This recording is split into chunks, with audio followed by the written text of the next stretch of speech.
तो 8.1 एक्सरसाइज आपने कंप्लीट कर ली होगी। जो भी आपकी डाउट्स हैं हम रेगुलर बैच में डिस्कस करेंगे उसको। आगे कॉन्सेप्ट पढ़ते हैं।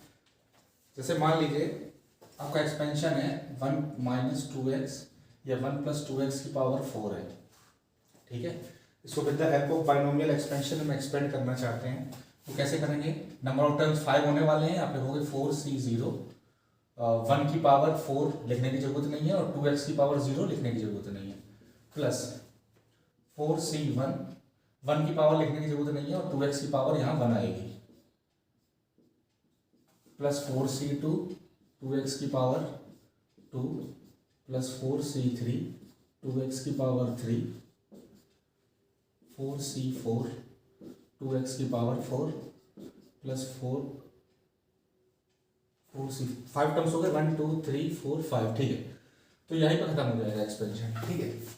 अब इसमें बात करते हैं भाई, इसमें बाइनोमियल कोफिशिएंट क्या है? Binomial coefficient of third term.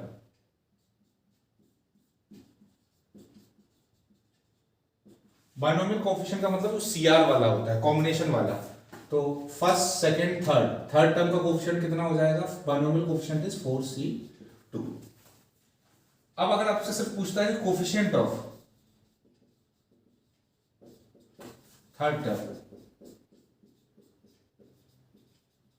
Coefficient का मतलब होता है वेरिएबल के अलावा जो भी न्यूमेरिकल वैल्यू है। तो थर्ड टर्म आपका ये है, बाइनोमियल कोएफिशिएंट आपका हो गया 4c2। अब कोएफिशिएंट क्या लिखोगे? 4c2 इनटू वेरिएबल x है, इसके अलावा 2 का स्क्वायर कितना हो जाएगा? 2 स्क्वायर हो जाएगा। तो 4c2 कितना आएगा? 6 और 2 का स्क्वायर हो जाएगा 4, 24 हो जाएगा। अब अगर कहता है आपका थर्ड टर्म क्या है? थर्ड टर्म मतलब complete with variable and coefficient, पूरा पूरा ये क्या होगा? थर्ड टर्म होगा। उसको बोलोगे 4c2 2x की पावर। तो ध्यान रखना, बाइनोमियल कोएफिशिएंट का मतलब सिर्फ combination, coefficient of the entire term क्या होगा? जो भी न्यूमेरिकल वैल्यू होगी, ठीक है, without variable. And third term complete होता है, फोर्थ टर्म ये होगा, ठीक है। तो आपको कॉन्सेप्ट समझ में आ गया होगा। अब बात करते हैं जनरल टर्म की।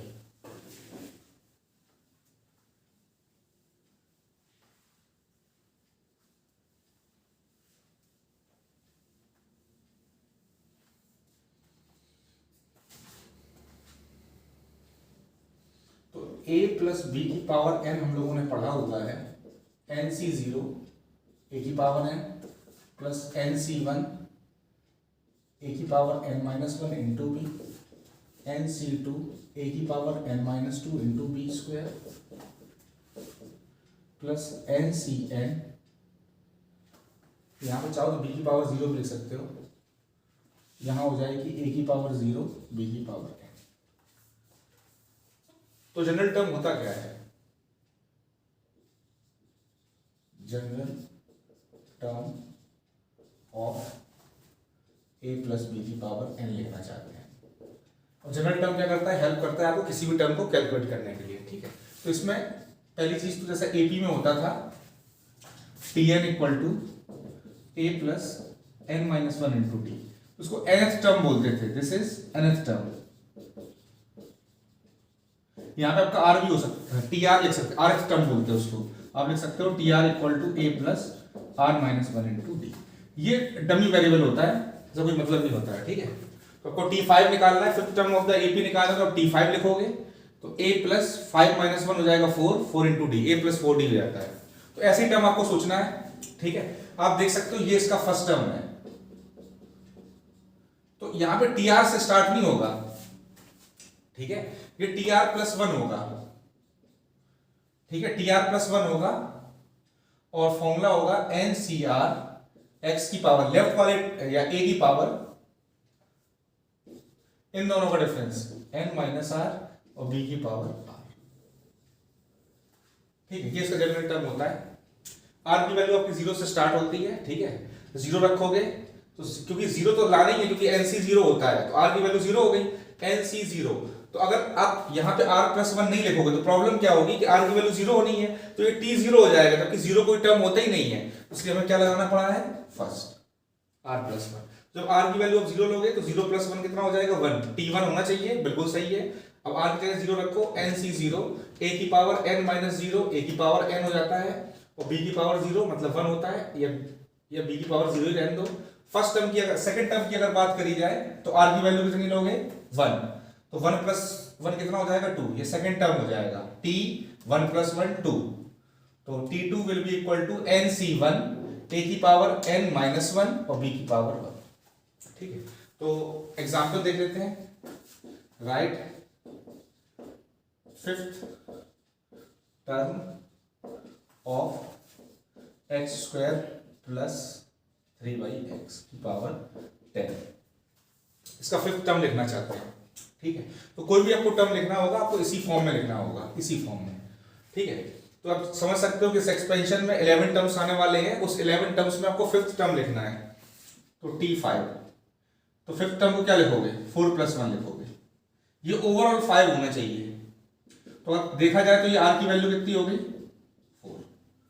ठीक, तो फॉर्मूला क्या होता है n का मतलब हो गया 10 c r इज 4, लेफ्ट वाला मतलब x² की पावर होती है इन दोनों का डिफरेंस मतलब 6, और राइट वाला 3/x की पावर r कितना है 4। तो आप कैलकुलेट कर लोगे, सिंप्लीफाई कर लेना, या इसको काम करते हैं छोटा कर देते हैं, 5 - 4 हो जाएगा 1, और यहां आएगा 4, तो 5c4 कितना होता है 5, x² की पावर 1 हो जाएगा x², 3 पावर 4 होता है 81/x की पावर 4, 5 × 81 कर लो 405, x² की पावर 4 कितना हो जाएगा x²।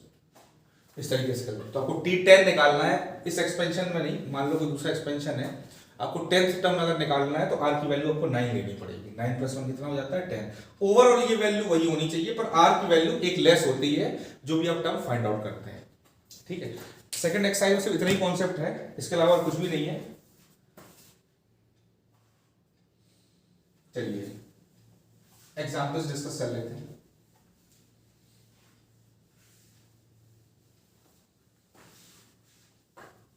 तो बाइनोमियल कोफिशिएंट होता है c वाला, और कोफिशिएंट होता है ओवरऑल कोफिशिएंट।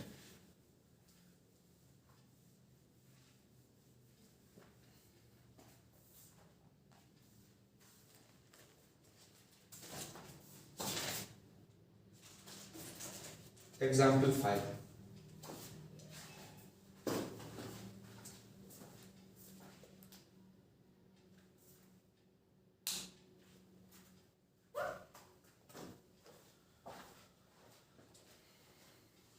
एग्जाम्पल 5 देखते हैं एक बार।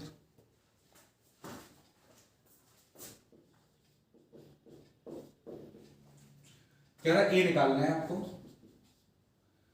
If 17th and 18th term of the expansion t17 equal to t18 of the expansion 2 + a की power 50 are equal, terms equal है, 17 और 18 टर्म्स इक्वल है ऑफ द एक्सपेंशन 2 + a की पावर 50। ठीक है, अब इसमें ये भी हो सकता था, क्वेश्चन ये भी हो सकता था, ए नहीं पूछता आपसे, आपसे ये बोल सकता था कि कोफिशिएंट्स इक्वल है, बाइनोमियल कोफिशिएंट्स इक्वल है। यहां पे क्या है, कोफिशिएंट इक्वल होने का क्वेश्चन हो सकता है, कोफिशिएंट का मतलब ओवरऑल न्यूमेरिकल वैल्यू। ठीक है, टर्म्स इक्वल हो सकते हैं, बाइनोमियल कोफिशिएंट भी इक्वल हो सकते हैं। ठीक है, फिलहाल टर्म्स बोला है, टर्म्स का मतलब कंप्लीट विद वेरिएबल, वेरिएबल यहां क्या दिख रहा है a। तो t17 को आप क्या लिखोगे, t16 + 1 लिखोगे, क्योंकि आपको r + 1 के फॉर्म में लिखना होता है कोई भी टर्म निकालने के लिए। t18 को लिखोगे t17 + 1। चलिए फॉर्मूला लगाते हैं, r की वैल्यू यहाँ 16 है, यहाँ पे क्या है 17 है, और n की वैल्यू कितनी है 50 है, तो आप लिखोगे 50 c 16, लेफ्ट वाले की पावर, इन दोनों का डिफरेंस कितना होता है 34, और राइट वाले की पावर यही नंबर होता है दैट इज 16। t17 + 1 में r की वैल्यू 17 है, ncr लिखना है, तो लिखोगे 50 c 17, लेफ्ट वाले की पावर इन दोनों का डिफरेंस होता है 33, और राइट वाला जो a है इसकी पावर कितनी होगी 17। ठीक है, इसके बाद मैंने परम्यूटेशन कॉम्बिनेशन में एक चीज का फॉर्मूला निकलवाया था कि NCR upon N C R minus one is equal to होता है N minus R plus one upon R. ये आपको कब फॉलो करना है?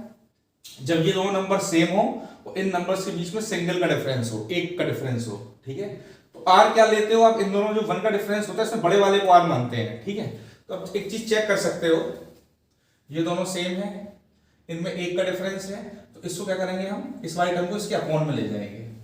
दूसरी चीज देख सकते हो आप, ये इसको कैंसिल करेगा और यहां 2 बचेगा, ये इसको कैंसिल करेगा, a बचेगा। एक स्टेप और बढ़ा लेते हैं, 50c16 into 2 is equal to 50c17 into a।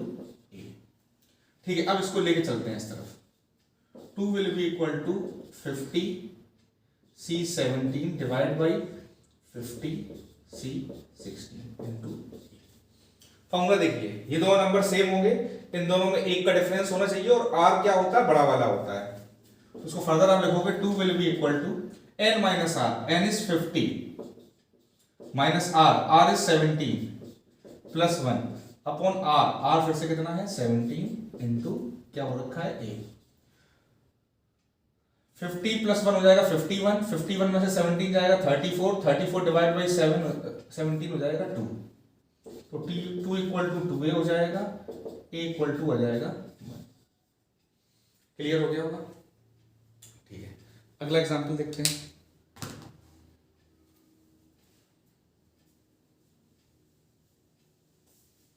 अच्छा, मिडिल टर्म्स का कॉन्सेप्ट हम लोग पहले इंट्रोडक्शन में ही पढ़ चुके हैं, इसलिए मैंने इसमें कवर नहीं किया है। इससे क्वेश्चन सेकंड एक्सरसाइज में है।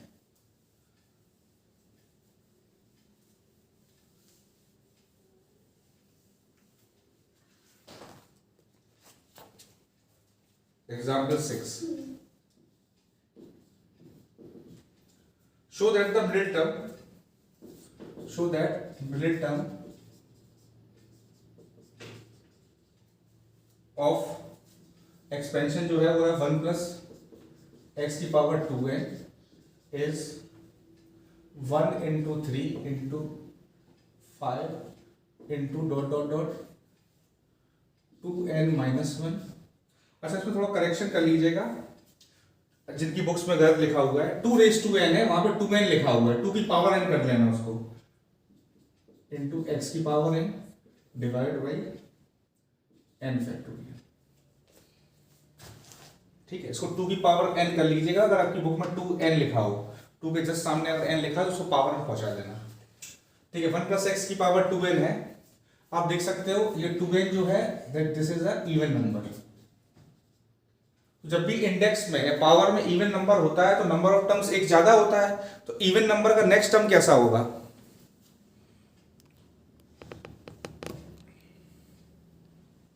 इवन का अगला वाला नंबर क्या होता है? ऑड होता है।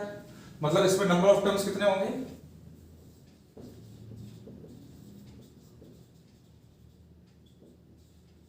ऑड होंगे। ऑड के अगर नंबर ऑफ टर्म्स ऑड होते हैं तो मिडिल टर्म कितने होते हैं? एक ही होता है। जैसे मान लो T1, T2, T3, T4, T5 है, 5 टर्म्स हैं, तो इसमें मिडिल टर्म कौन सा होगा? ये मिडिल टर्म होगा। ठीक, तो यहां पे नंबर ऑफ टर्म्स कितने हैं? अच्छा, T3 पे कैसे पहुंचोगे आप करोगे n/2 + 1 कर लो भाई। इसमें 5 टर्म्स कब आए होंगे? जब आपने लिखा होगा a + b की पावर 4 लिखा होगा भाई। जब इंडेक्स में 4 होता है तो नंबर ऑफ टर्म्स 5 आते हैं। 5 का मिडिल टर्म 3 है, T3 चाहिए आपको मिडिल टर्म के फॉर्म में। ठीक है, तो 5 तक कैसे पहुंचा जा सकता है कि n की वैल्यू अगर 4 लोगे तो 4/2 हो जाएगा 2, 2 + 1 कितना हो गया? 3। ठीक है, मतलब t ऑफ n/2 + 1। ठीक, तो इसका मिडिल टर्म क्या होगा? जब भी पावर इवन होगी, जैसे 4 है वैसे ये भी इवन नंबर है। ठीक है, तो इसके मिडिल टर्म तक पहुंचने के लिए क्या करना पड़ेगा? t of n/2 + 1। तो वहां पे पावर n थी, यहाँ पावर कितनी है? 2n है, तो 2n/2 + 1 करोगे, 2 से 2 कट जाएगा, कितना हो जाएगा? t of n + 1। मतलब ये क्या हो गया? r। किसी भी टर्म को लिखने के लिए वो नंबर r+1 के फॉर्म में होना चाहिए और r की वैल्यू यहाँ कितनी है, n है। ठीक है, चलो इसको लिखते हैं। फॉर्मूला क्या होता है, NCR, n कितना है यहाँ पे 2n r इज यहाँ n है। लेफ्ट वाले की पावर 1 की पावर, इन दोनों का डिफरेंस होता है, ये हो जाएगा n, और राइट वाला टर्म x की पावर क्या होती है, ये वाला नंबर होता है, ये हो जाएगा n। ठीक है, 1 की कोई पावर कितनी रहती है, 1 ही रहती है, इसलिए हो जाएगा 2n, अब 2n cn x की पावर n। ये चीज आप देख सकते हो, इससे मैच कर गई। बाकी चीजें आपको फाइंड आउट करनी है, जो भी हमें प्रूव करना है। ठीक है, तो एक काम करते हैं, इसको जरा एक्सपेंड करते हैं। 2n cn x की पावर n। इस 2n cn का मतलब क्या होगा, factorial of 2n upon factorial of इन दोनों का difference into factorial of this number. Factorial of 2n को ओपन करो, 2n से लेके अब मल्टीप्लिकेशन कहां तक जाएगा, 1। किसी भी फैक्टोरियल का मल्टीप्लिकेशन, जैसे अगर n फैक्टोरियल निकालना है तो इसका मतलब होता है product of first n natural number. तो 2n का फैक्टोरियल हो जाएगा 2n into 2n minus 1 into 2n minus 2 into 2n minus 3, इस तरीके से आएगा। 2n minus 1, 2n minus 2, 2n minus 3, 2n minus 4, 2n minus 5, 2n minus 6, dot dot dot 6 into 5 into 4 into 3 into 2 into 1, x की power n तो है upon n factorial n factorial. अब एक चीज नोटिस करना, इस टर्म के अंदर 2 है, इस टर्म के अंदर भी 2 है, पूरे में से 2 कॉमन ले सकते हो। इस टर्म के अंदर भी 2 है, पूरे में से 2 कॉमन ले सकते हो, इसमें से भी ले सकते हो, इसमें से भी 2 कॉमन ले सकते हो, इसमें भी, इसमें भी। ठीक है, तो टोटल आपके पास 2n टर्म्स हैं। जैसे अगर बात करी जाए 1 से लेकर 10 तक की अगर बात करी जाए, तो आप जानते हो उसमें 5 ऑड नंबर्स होंगे, 5 इवन नंबर्स होंगे। तो इवन नंबर्स के अंदर 2 2 होंगे और कितने होंगे, 5 होंगे। तो यही समझ सकते हो कि टोटल ये 2n टर्म्स थे। इसमें ऑल्टरनेटिवली इसके अंदर भी 2 मिल रहा है, इसके अंदर भी 2 मिल रहा है, इसके अंदर भी 2 मिलेगा, इसके अंदर भी 2, इसमें 2, इसमें 2, इसमें 2। तो टोटल 2n है, उसमें से आधे टर्म्स में अगर आपको 2 मिल रहा होगा तो 2 इंटू 2 इंटू 2, आधे टर्म्स कितने हो गए, n टर्म्स होंगे। टोटल कितने हैं, 2n टर्म्स हैं। इसमें आधे टर्म्स होंगे n जिसके अंदर 2 होगा, और आधे टर्म्स ऐसे होंगे जिसके अंदर 2 नहीं होगा। तो आधे टर्म्स अगर n है तो कितना हो जाएगा, 2 की पावर n। ठीक, अब 2 कॉमन लेने के बाद ये बचेगा क्या, n। इसमें 2 कॉमन लेने के बाद क्या बचा होगा, n-1। इसमें 2 कॉमन लेने के बाद क्या बचा होगा, n-2। इसमें 2 कॉमन लेने के बाद क्या बचा होगा, n-3, डॉट डॉट डॉट। इसमें 6 में लेने के बाद क्या बचा होगा, 3। 4 में से 2 कॉमन लेने के बाद बचा होगा 2, और इस 2 में से कॉमन लेने के बाद बचा होगा 1। एक्स्ट्रा टर्म इधर लिख दो। एक्स्ट्रा टर्म कौन से हैं, 2n-1, 2n-3, dot dot dot. 5 में आपने 2 कॉमन नहीं लिया था, 3 में कॉमन नहीं लिया था, 1 में कॉमन नहीं लिया था। x की पावर n तो है ही, divide by factorial n factorial n। अब आप नोटिस करो 1 2 3 से लेके अप टू n तक, क्या ये n फैक्टोरियल नहीं है, ये n फैक्टोरियल को n फैक्टोरियल कैंसिल कर देगा। ठीक है, अब एक चीज ऑप्शन देखो, इसको अगर उल्टा लिख लो तो बात तो एक ही होगी।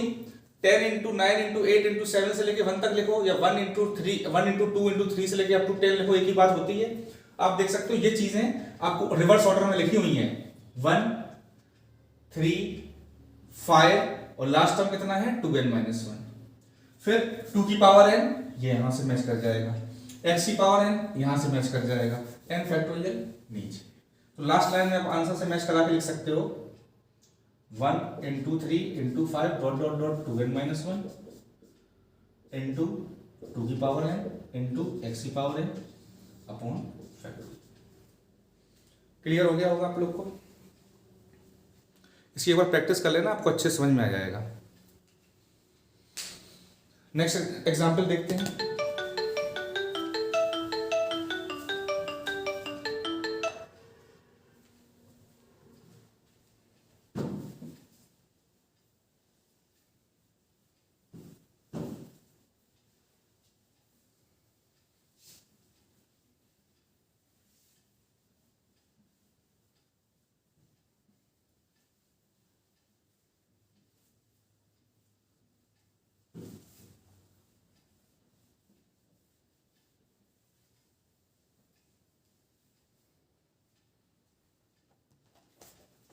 एग्जाम्पल 7 देखो।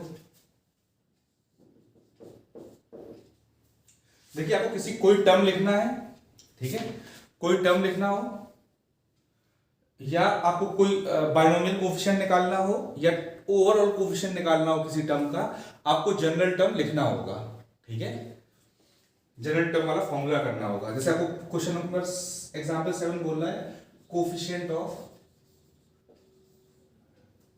x की पावर 6 y की पावर 3 निकालना है इन एक्सपेंशन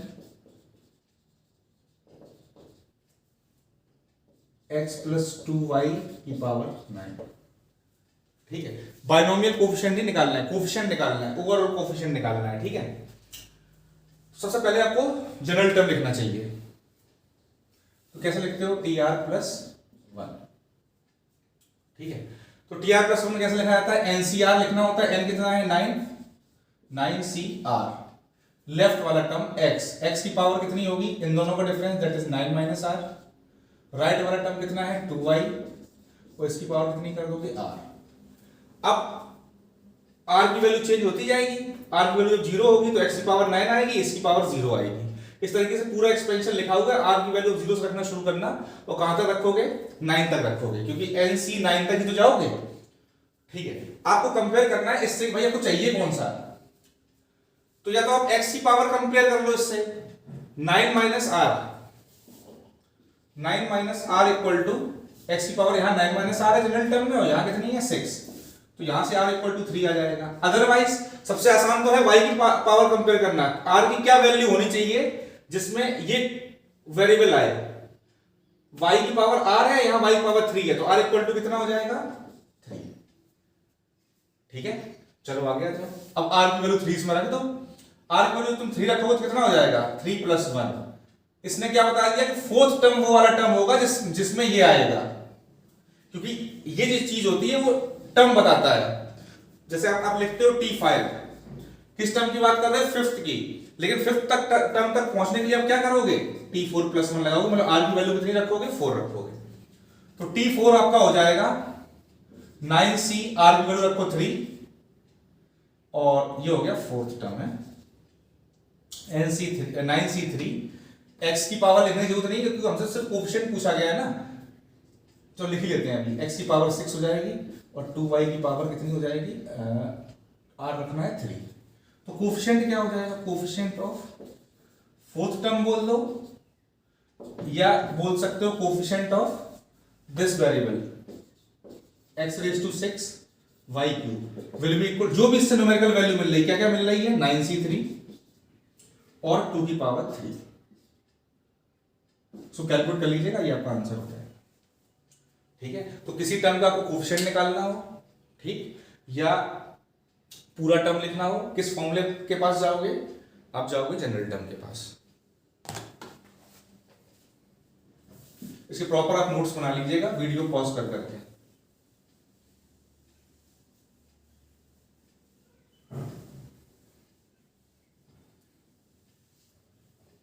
इस चैप्टर को कंप्लीट तभी मानिएगा जब आपकी मिसलेनियस भी सॉल्व हो जाए।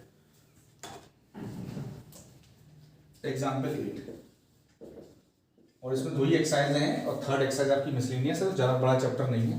कह रहा है second term, third term, fourth terms की बात कर रहा है विद वेरिएबल, मतलब in the binomial expansion r। तो सेकंड टर्म दिया गया है t2 दिया गया है 240, थर्ड टर्म दिया गया है 720 और फोर्थ टर्म दिया गया है 1080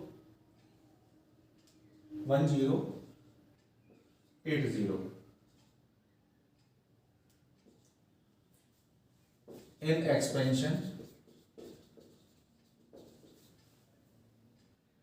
x प्लस a की पावर n।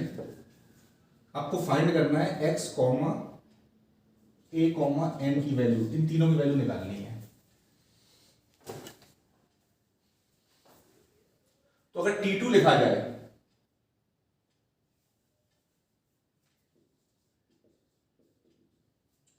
T2 क्या होगा,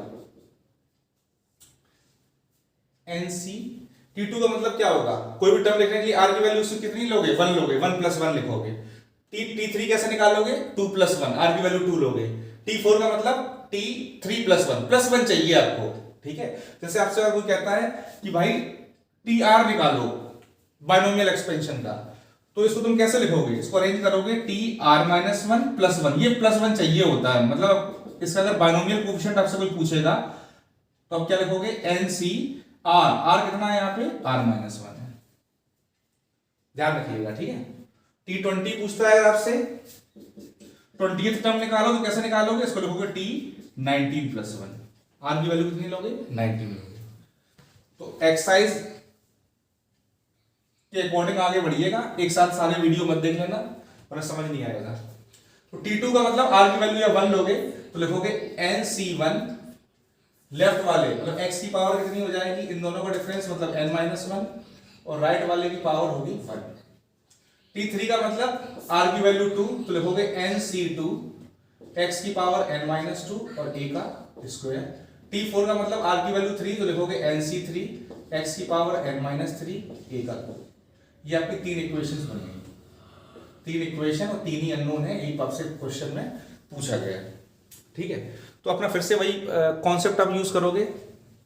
कॉन्सेप्ट क्या था आपका कि NCR upon NCR-1 is equal to होता है n-r+1/r। कब अप्लाई करते हो, जब ये दोनों नंबर सेम होते हैं, इनमें सिंगल का डिफरेंस होता है। तो इसको मैं अगर फर्स्ट बोल दूं, इसको सेकंड बोल दूं, इसको थर्ड बोल दूं, तो मैं क्या चाहता हूं कि ये ऊपर आए ये नीचे आए। आप देख सकते हो बड़ा वाला हम ऊपर लिखते हैं, रेसिप्रोकल में भी काम कर जाएगा, कोई प्रॉब्लम नहीं है, पर हमारी प्रैक्टिस में ऐसा होता है कि हम ऊपर वाला नंबर बड़ा रखते हैं, नीचे वाला छोटा रखते हैं, ठीक है। तो मैं क्या कर रहा हूं, सेकंड डिवाइडेड बाई फर्स्ट, तो कैसा दिखेगा, NC2 x की power n-2 a² equal to 720। इसको डिवाइड करेंगे इस वाले फर्स्ट वाले एक्सप्रेशन से, तो NC1 आएगा नीचे, x की पावर n-1 इंटू a, और ये दिया गया है 240। इसको कैंसिल करेगा 3 बचेगा। आप देख सकते हो x की एक पावर डिनोमिनेटर में ज्यादा है, तो इसको काट के क्या बचेगा, x बचेगा। a की पावर ऊपर ज्यादा है तो a बचेगा। चलो इसमें फॉर्मूला लगाते हैं, ये सेम है और इसमें सिंगल का डिफरेंस है, तो आप लिखोगे पहले n-r, r कितना है 2 +1 अपॉन r इज अगेन 2। यहां क्या बचा, a, यहां बचा x इक्वल टू 3। ये कितना हो जाएगा, n-1 upon 2 into a/x equal to 3। एक इंफॉर्मेशन आ गई, ठीक है। अब इन दोनों में एक का डिफरेंस है, देखिए n से n मैच कर रहा है, ये 3 है ये 2 है, फिर से ये एप्लीकेबल रहेगा। अब क्या करो, थर्ड को सेकंड से डिवाइड करो, इसको इससे डिवाइड नहीं करेगी फिर वरना कैलकुलेशन बढ़ जाएगी, सॉल्व तो होगा,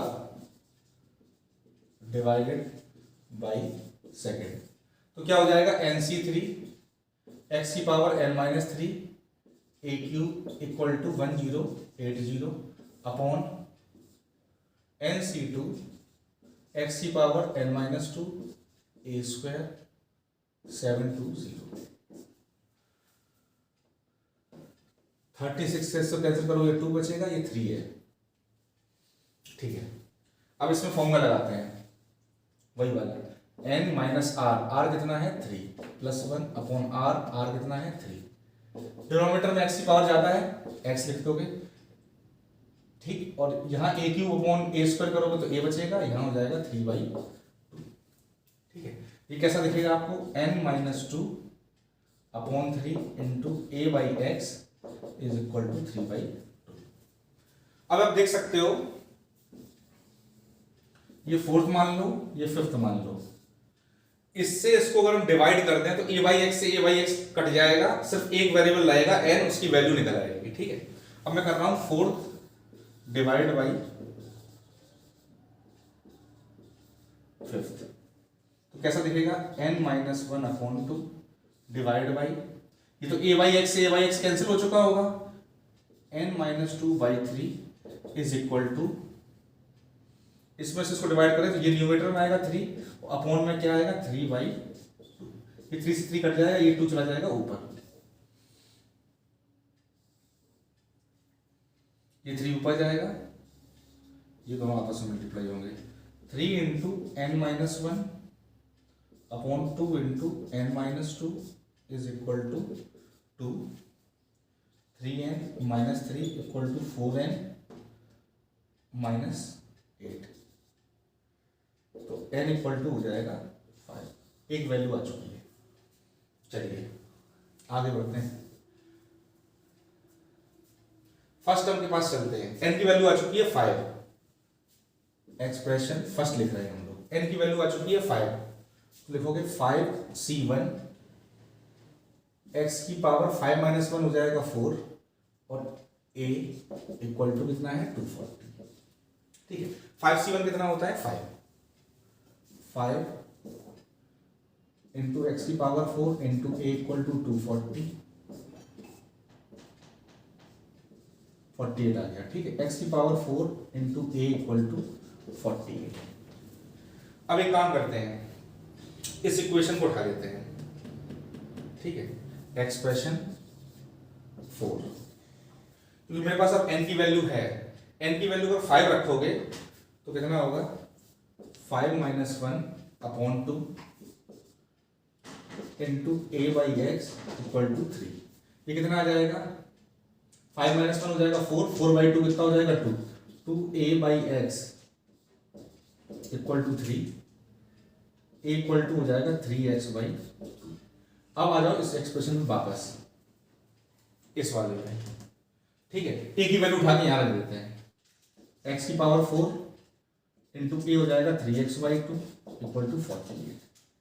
3 से 100 काटोगे, ये तो मल्टीप्लाई होकर हो जाएगा 32, और यहाँ x की पावर हो जाएगी 5, तो x की पावर 5 इक्वल टू 32, तो x की वैल्यू कितनी आ जाएगी 2। ठीक है, जब x की वैल्यू 2 आ चुकी है तो यहां पुट कर देना, x वैल्यू 2 रखोगे तो a इक्वल टू कितना आ जाएगा 3, तीनों वैल्यूज आ गई।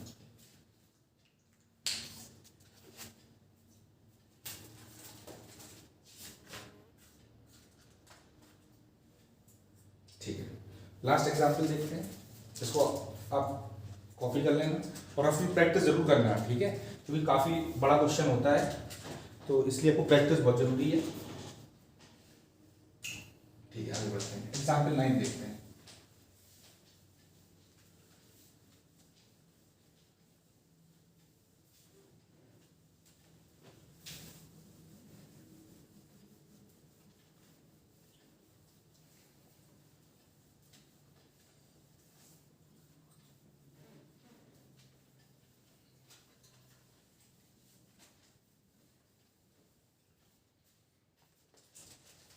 Example 9,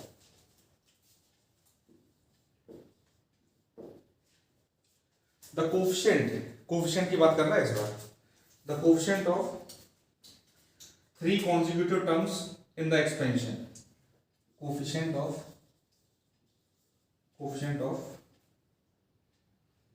3 consecutive terms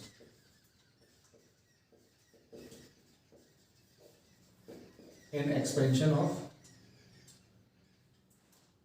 1 plus a की पावर है r इन रेशियो 1:7:42, और n की वैल्यू फाइंड आउट करनी है। 3 कॉन्जिक्यूटिव टर्म्स का मतलब क्या हो गया, सक्सेसिव पावर्स हैं।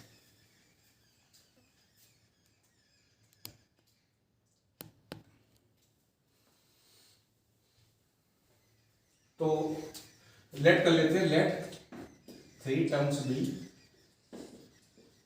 T r plus 1 T r plus 2। आप चाहो तो T r minus 1 T r plus 1 भी कर सकते हो, आपकी चॉइस है, लगातार 3 टर्म मान सकते हो। ठीक है, तो अगर मुझे टी आर लिखना है तो आर की वैल्यू कितनी लोगे, इसको लिखोगे, अगर आर से प्रॉब्लम होगी तो आप लिख लो टी के प्लस 1। अब चाहो तो आर से भी लिख सकते हो। ठीक है, टी के क्या लिखोगे, के माइनस 1 प्लस 1, क्योंकि किसी भी टर्म को लिखने के लिए बाइनोमियल एक्सप्रेशन में प्लस 1 चाहिए होता है। ये आपका क्या हो जाएगा, आर हो जाएगा। तो फॉर्मूला क्या हो जाएगा, एन सी आर, आर कितना है, के माइनस 1। अच्छा, इस पर 1 की पावर कुछ भी रहेगी वही आएगा, और फिर आएगा a की पावर k माइनस 1, क्योंकि आपको सिर्फ कोफिशिएंट की बात कर रहा है इसलिए आपको आगे वेरिएबल लिखने की जरूरत नहीं है, ठीक है। तो मैं यहां लिख दे रहा हूं कोफिशिएंट ऑफ, क्योंकि हम लोग सिर्फ कोफिशिएंट लिख रहे हैं। अगर मैं tk लिखता तो मुझे यहां पे लिखना पड़ता a की पावर k माइनस 1 लिखना होता, ठीक है, पर क्योंकि कोफिशिएंट की बात कर रहे हैं तो हमें आगे नहीं लिखना है, ठीक है। और इसका रेशियो क्या दिया गया है, 1:7:42 है। जब भी रेशियो होता है तो अगर 1:7:42 है तो तुम क्या मान सकते हो कि इसका tk का जो कोफिशिएंट है उसका तुम m मान लो, इसका 7m मान लोगे, इसका 42m सपोज कर लोगे, ठीक है, मान लेते हैं m। तो कोफिशिएंट ऑफ tk + 1 निकालना है तुम्हें, तो इस बार तो r की वैल्यू k ही हो जाएगी क्योंकि +1 ऑलरेडी है, तो आप लिखोगे nck, इसको मान लेते हैं 7m, ये फर्स्ट हो गया, ये हो गया सेकंड। कोफिशिएंट ऑफ tk + 2, अब +1 चाहिए होता है, तुम क्या अरेंज करोगे, tk + 1 + 1, ये क्या हो जाएगा तुम्हारा r, तो हो जाएगा nck + 1 = 42m, ये थर्ड हो गया, ठीक है। फिर से आप देख सकते हो कि ये n मैच कर रहे हैं, इन दोनों में सिंगल का डिफरेंस है, अपना वही वाला फॉर्मूला काम करेगा। इसका फर्स्ट नाम दे दिया, इसको सेकंड नाम दे दिया, इसको थर्ड। तो हम क्या करते हैं, सेकंड में से फर्स्ट को डिवाइड करते हैं, second divided by first, second divide by first. जब भी आपको सिंगल का डिफरेंस दिखे आपको ये अप्रोच लगानी है, ठीक है। तो क्या आएगा, ये आएगा ऊपर n - k + 1, सॉरी पहले लिख लो उसको, क्या लिखोगे, nck upon nck - 1 = 7m upon m, कितना बचेगा 7। चलो अब इसको फॉर्मूला लगाते हैं, r की वैल्यू है कितनी है k, अपना जो फॉर्मूला है ncr अपॉन ncr - 1, ये क्या होता है n - r + 1 अपॉन r, तो r की वैल्यू है कितनी है k, तो आप लिखोगे n - k + 1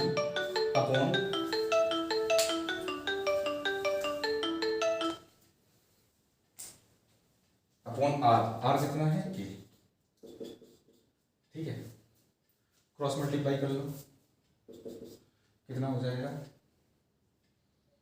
n - k + 1 = 7k, तो n + 1, ये आप लिख सकते हो n - 8k = -1, फर्स्ट इक्वेशन आ गई। अब क्या करो, थर्ड में से सेकंड को डिवाइड कर दो,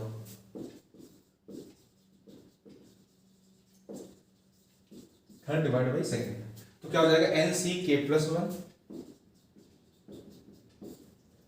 nck = 42m अपॉन 7m, कितना हो जाएगा 6।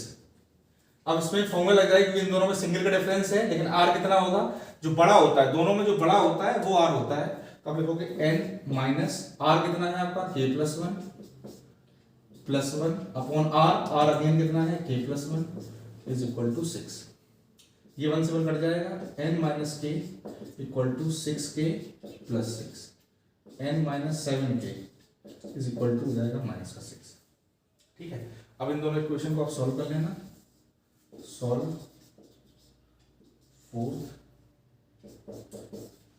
फोर्थ एंड फिफ्थ, फोर्थ और फिफ्थ को सॉल्व करके आपकी n की वैल्यू जो आएगी वो आ जाएगी 55, ठीक है। तो अब सेकंड एक्सरसाइज आप अच्छे से ट्राई करिए, ठीक है। आपके जो भी डाउट्स होंगे मैं रेगुलर बैच में डिस्कस कर दूंगा, ठीक। मैं एक वीडियो और बना दूंगा जिसमें आपके एक्सरसाइज के कुछ अच्छे क्वेश्चंस होंगे 8.2 के, मैं ऑटोमेटिकली डिस्कस कर दूंगा और मिसलिनियस एग्जाम्पल डिस्कस कर दूंगा, ठीक है। तो आप इसको कंप्लीट करिएगा और फिर हम लोग रेगुलर बैच में आपकी डाउट्स डिस्कस करके इसको कंप्लीट करते हैं, ठीक है। इंपॉर्टेंट चैप्टर है इसलिए इसको कंप्लीट जरूर कर लीजिएगा। Thank you.